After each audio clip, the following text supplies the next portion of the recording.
Thank you everyone for joining today's webcast. We're talking about unlocking growth and recommending sales orders as a way to do that. I'm going to start. I'm Andrew Kennedy. I'm a data and AI consultant with Thorogood, and my colleague Sanjay, who's also a consultant with Thorogood, will help understand a little bit later about how we take this and apply it in the sales process in your organization. So that's the agenda we're going to go through today. I'll start by setting up what is the business use case, where is it that you can get value from this, and then look at some of the different ways that you could apply analytical approaches to understanding the order patterns and so on that you can use to recommend sales orders from a manufacturer to a retailer. And then Sanjay will take over and talk about how you bring that into your sales process and make use of it. Before I get into the meat of the use case itself, let me just briefly introduce Thorogood and tell you a little bit more about us and why this topic is a relevant one for us.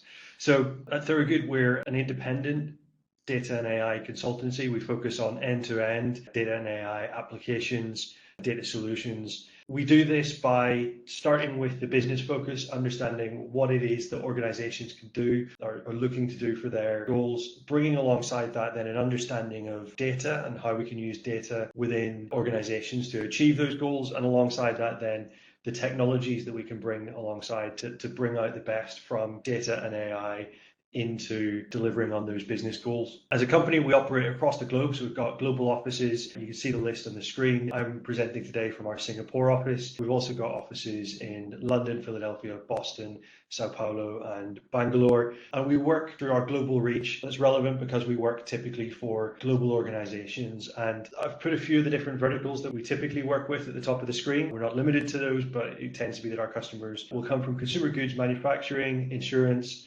healthcare, and banking. The thing that really is common across all of our customers, across those verticals and others, is that we're working with organizations that have complex data and complex requirements. And so we're able to help them understand what they can do with their data, applying analytics and AI to understand the market that they operate in and how they can operate better for the consumers or the businesses that they work with.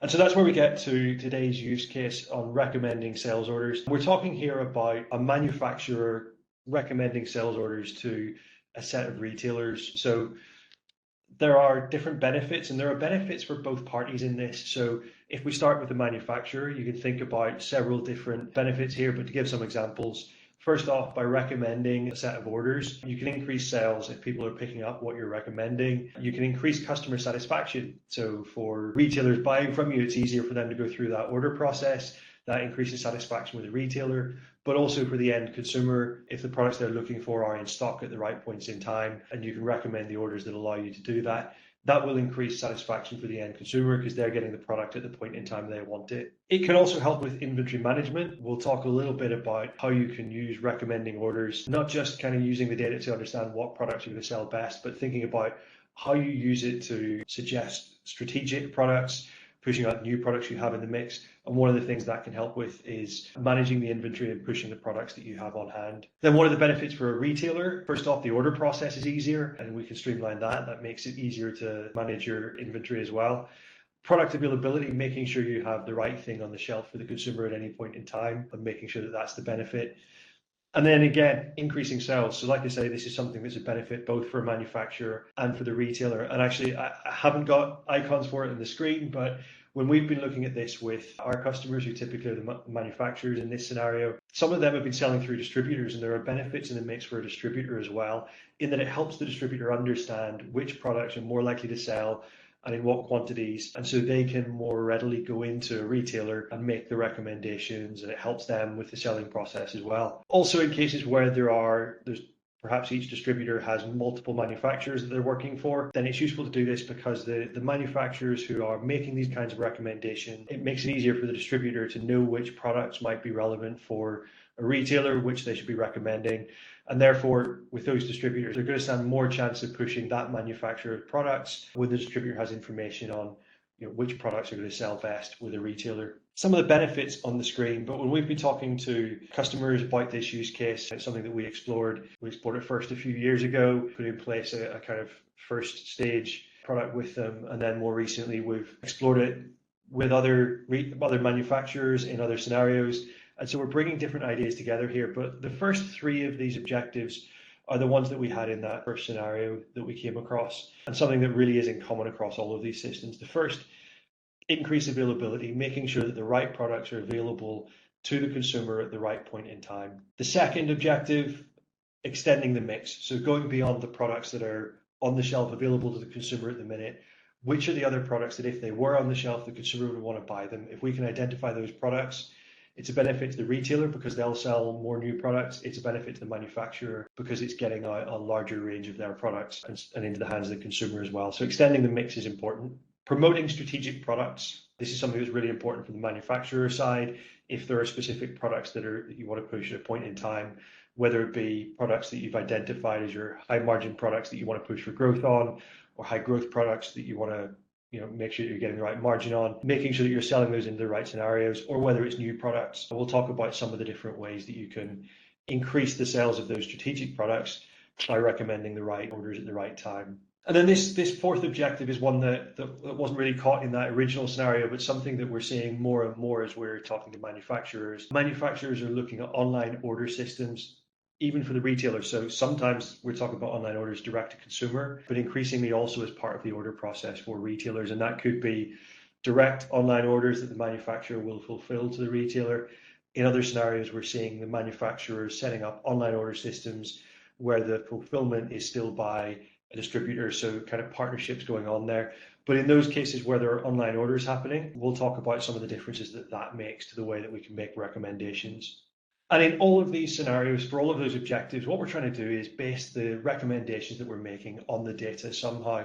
And the typical approach that we have to that, first off, we'll bring in, understand and prepare the data that's available. So at a minimum, typically we would have sales data, and at least sales data from the manufacturer to the different retailers. Even better if we have available some sort of sales data from the retailers out to the consumers.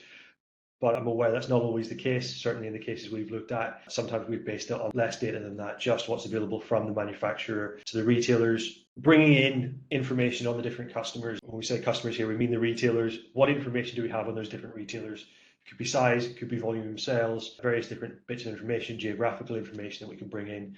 And product information. So for each of the products, if we know things like there are multiple different products in a similar category, we can get that information. If it's deriving things like which products are more seasonal, there's information that we can get you out of the sales data on the different products. So understanding and preparing that data.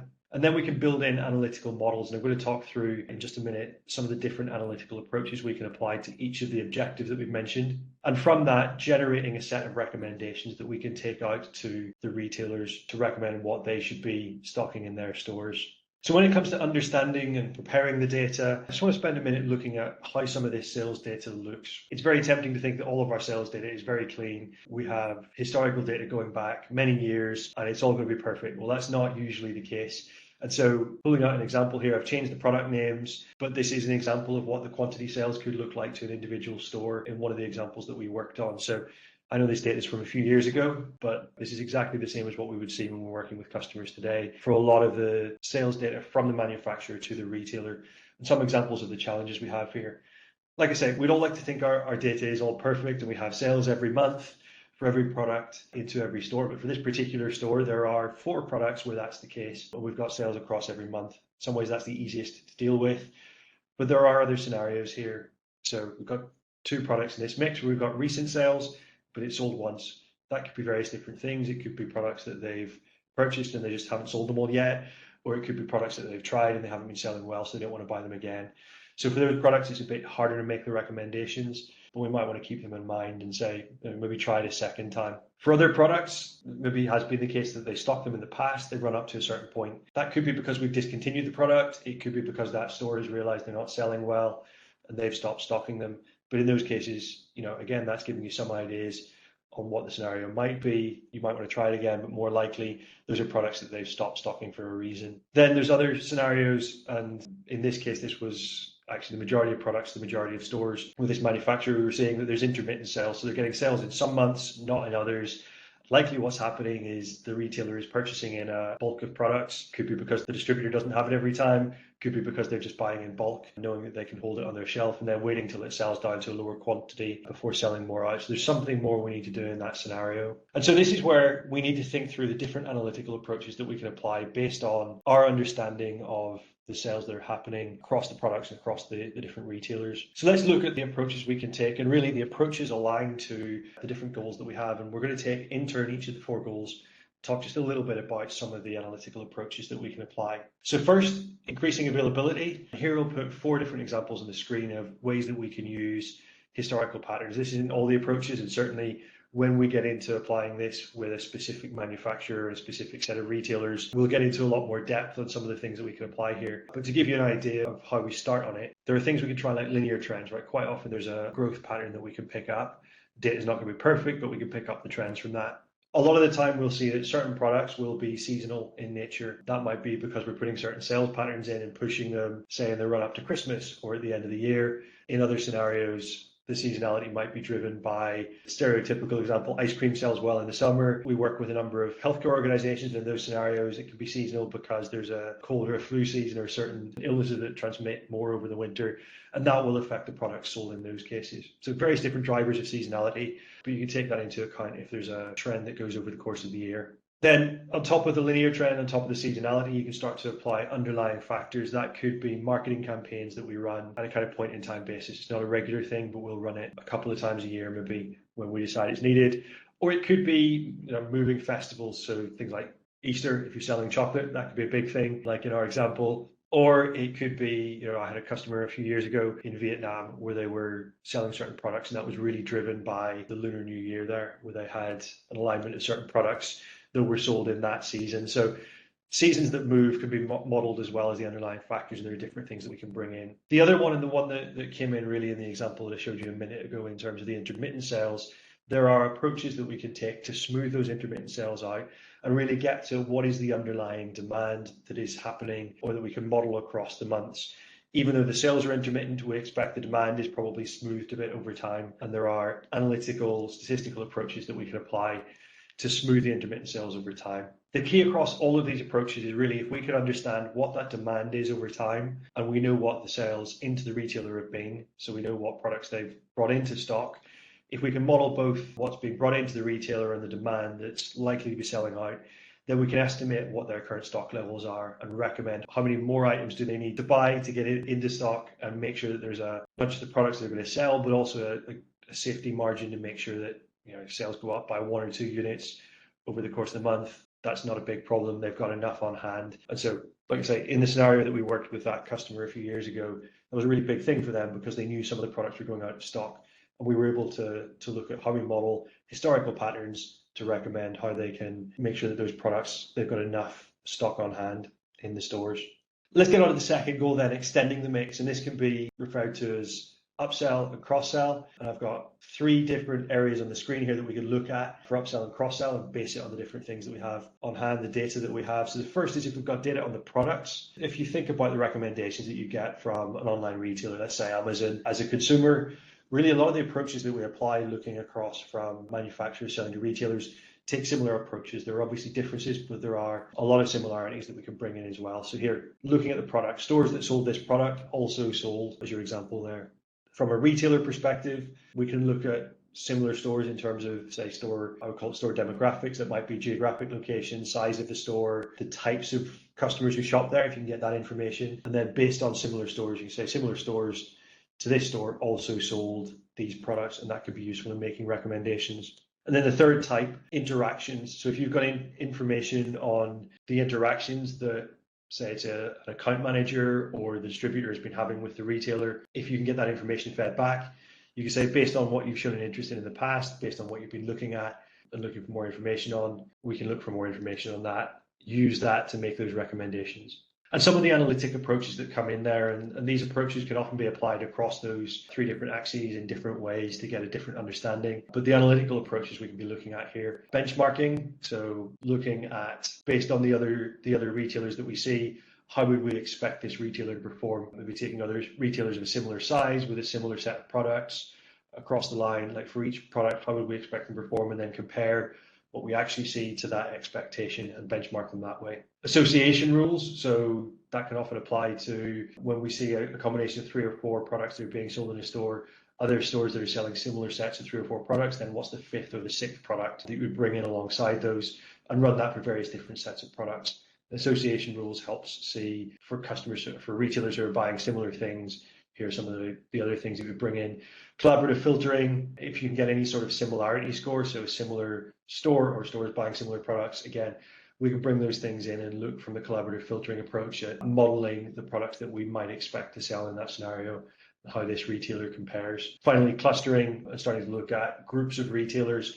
In the scenario that I talked about earlier with that customer we were working with, they knew that there was a lot of geographic factors. So we were able to put together kind of geographic clusters of stores and then say, for each of these clusters in different areas, we expect similar products to sell well across those stores and look at it that way. So different analytical approaches, and we could try and test those different approaches, applying them across the products, the different retailers that are similar, and if we can get the interaction data, use that as well, and use these different analytical approaches and apply those. The third then, once we've got the historic data and recommended stock levels based on what we've seen historically, we've recommended cross-sell and upsell opportunities to extend the mix in a store. We then want to promote some strategic products. And this is scenarios where we're not just taking and being beholden to the patterns that already exist and using those, but there are things that we want to do within our organizations. We want to push strategic products. We want to push new products within that mix. The first thing we can do is just make sure that we move those products up the rankings a bit, make them more visible to the retailers, give them, if you think about all of these products have some sort of recommendation score. If you've got strategic products, you might want to move them up the rankings a bit and make those recommendations slightly higher up the list. The second thing you can do, this is particularly relevant for new products, but maybe there's a strategic product that you want to see, where might we land at? If you can find similar products and see what are the patterns from those, where have those been selling, where are those making sense as a recommendation, then new products can follow those patterns and lift patterns from those products as well. The third way to do it is actually to turn the question around a bit, and rather than simply taking the question of, if these are my list of products, which products will sell well in each store? If we've got a strategic product we want to push, and this kind of moves, a lot of the time we use this alongside moving some of the products kind of up the rankings a bit, you can identify the target stores for a product and say, I want to push this product to, say, 10% of my stores for the launch.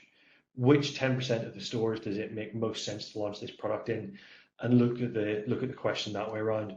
The final thing, and really important when we're looking at new and strategic products, you can set the models up in a way that they pick up trends based on the longer period, and that can work really well for established products where you've got a longer trend and you can see what's happening. When we're looking at new products or products where we're changing the strategic positioning of them, it's really useful to be able to set up the models to learn quickly. So as soon as you see some of these patterns picking up, capitalize on that, make sure that we're taking the benefits from the new patterns that we're seeing and playing those back into the other retailers and saying, this new product that we've launched, we're seeing it work really well with stores that are similar to your store or stores that are selling X, Y, or Z type of product, and therefore we think it will work in your store.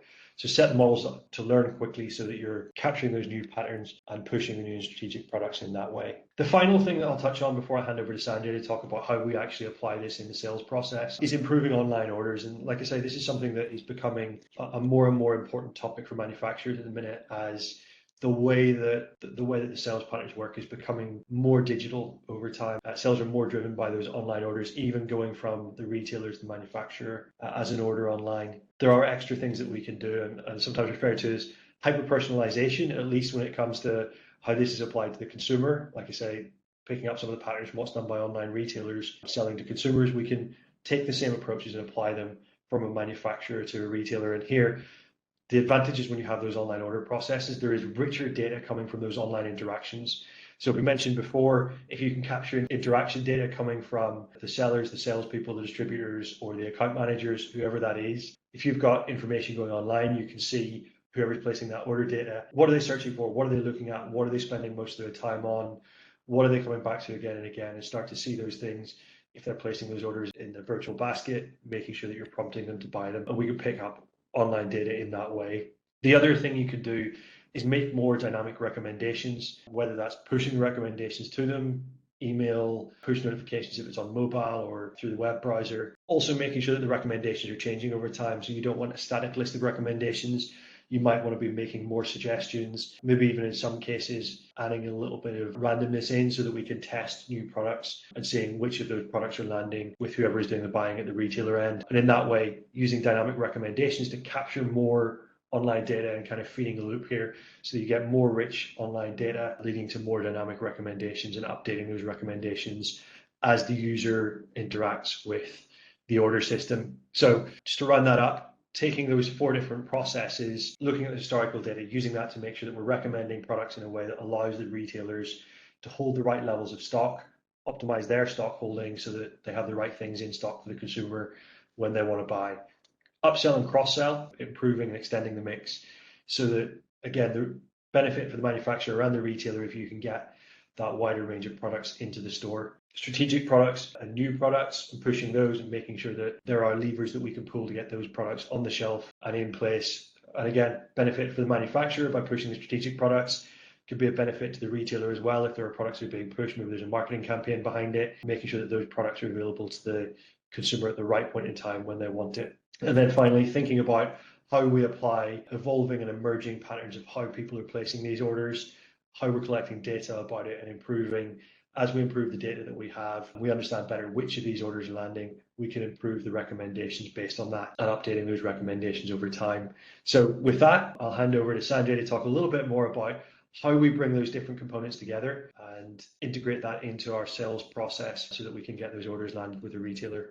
Thanks, Andrew. Andrew talked about a number of analytical models and approaches aimed at increasing availability, addressing out-of-stock incidents, recommending new and strategic products, etc. Now we combine all this analysis into a single view for the sales rep to give them a concise picture of what they should be looking to sell to the retailers. We use recommendations struggle model based on products these stores have purchased in the past along with any out-of-stock warnings. Then using a combination of some of the methods discussed by Andrew like collaborative filtering, clustering, we come up with recommendations for new products. We then adjust these recommendations with any insights that we get from the business. For example, do they want to push any strategic products? All of this comes together into a single simple view. Here's an example of how this will look like in Power BI. Dashboard that we have here is sourced from an anonymous data set we received from a client with whom we were working on a similar use case. The card at the top right, average visit frequency, indicates the average duration between visits to a particular store. The table in the middle lists all the products that the sales rep is looking to recommend to this store. The demand column suggests what is the anticipated demand for the product in a given month. Based on this and the average visit frequency, the tool recommends what is the recommended quantity that the store should be stocking. The first 3 rows are examples of products that the store usually stocks. The remaining are new products that we are recommending. Some of the recommendations are based on sales patterns, like products which are frequently brought together. Others are based on buying patterns that we are seeing in similar stores. These insights enable sales reps to offer tailored recommendations confidently, ensuring each suggestion is backed by data. In the previous slides, we talked about product recommendations, how to suggest products to meet demand and potentially avert out-of-stock incidents, and also how to enrich the inventory with new SKUs, products which are brought together example. Now let's turn the page and quantify the impact of these recommendations. Talk about the size of the price. By implementing these recommendations, what kind of revenue uplift are we looking at?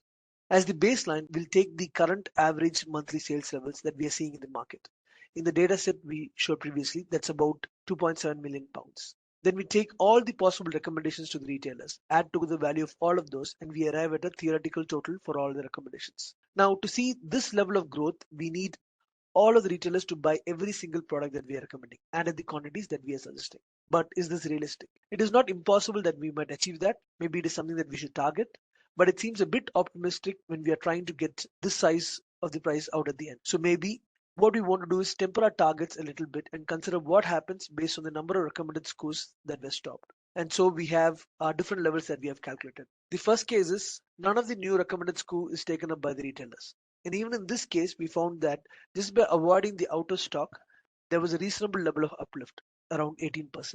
The second case, successfully recommending one new SKU into each retailer. If we get that, we get an uplift of about 44% on our baseline. And if we could sell half of the new SKU recommendations, we are seeing 84% potential uplift.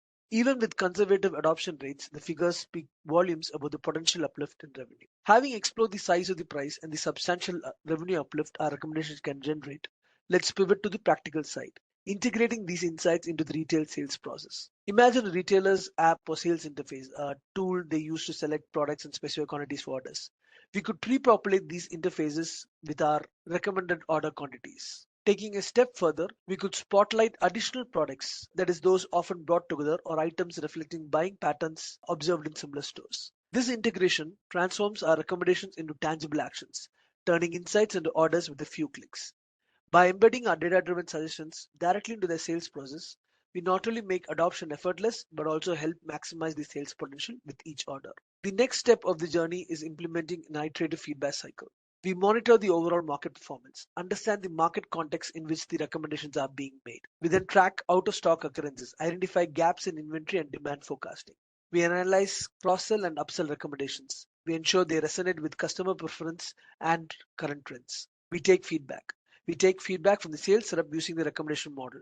Are they comfortable making those recommendations to retailers? Are they asking for more information to be captured in, say, the dashboards? Maybe they want to show the sales figures along with some justification so that the sales reps are comfortable and using these insights. We improve the model, and ultimately increase the accuracy and relevance of our recommendations. Based on real-world insights and outcomes, we ensure our recommendations always align with market trends, market needs, and retailer goals, driving forward together towards shared success. So how can Thorogood help here? Understanding your business is our starting point.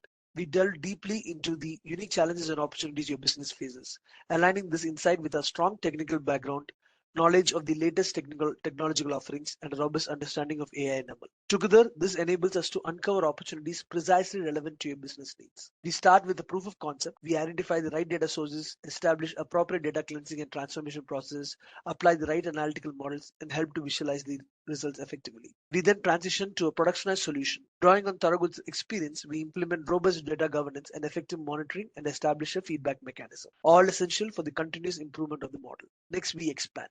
We take the established framework and extend it to new regions, markets, or product categories. Through all these steps, we'll work together, keeping an eye on the goal to come up with impactful recommendations that drive your sales forward. Our contact details are on the screen. Please feel free to reach out to Andrew or me if you have any questions. You can drop us a mail or connect via LinkedIn. Again, thank you for joining and have a great rest of your day.